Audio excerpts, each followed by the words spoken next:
Chapter 6. Dawn has broken, filling the air with the smell of earth and wet grass. A Borrowby koala and her baby shimmy down a gum tree. Leaves drip, and the previous day's rain evaporates, clearing any trace of dust from the air. Jellurgal sparkles. The rain has enlivened everything, the minty wood smell of the dripping eucalyptus, the swaying yellow daisies signalling the delicious Myrnon roots below, the hibiscus pollen drifting on a soft ocean breeze. Peering out over the macadamia orchard of the Life Zone, the Borrowby hear Naomi buzzing, revelling in the new day. Good morning, they hum to the familiar faces emerging from tents growing warm in the sun. Iluka bursts from a hut, wiping the sleep from his eyes. It's harvest day. Everyone is working at the Life Zone today. Safi and Billy check that the rainwater tanks haven't overflowed. Edna is organising a yarning space for the new local climate refugees and visiting Gamilaroi elders to gather tonight.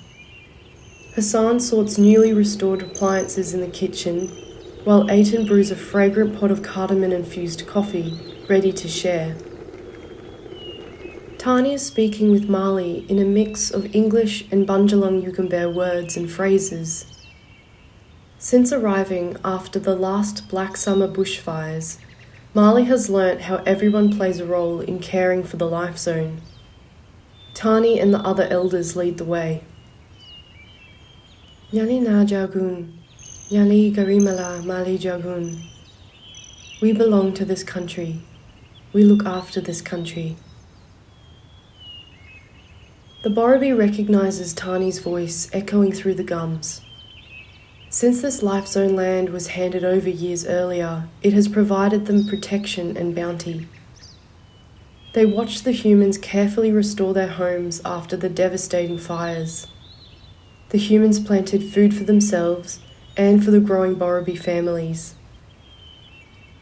Like Marley's family, the Borrowby have had to move and travel through wildlife corridors, connecting life zones beyond Jellurgal, along the Golden East Coast across to Gamilaroi country. These East Coast life zones provided humans and animals a buffer between the fire-ravaged west and the rising sea levels that flooded Marley's home along the inland river. Today the Life Zone transforms once again. It morphs from an emergency preparedness shelter to a vibrant community space.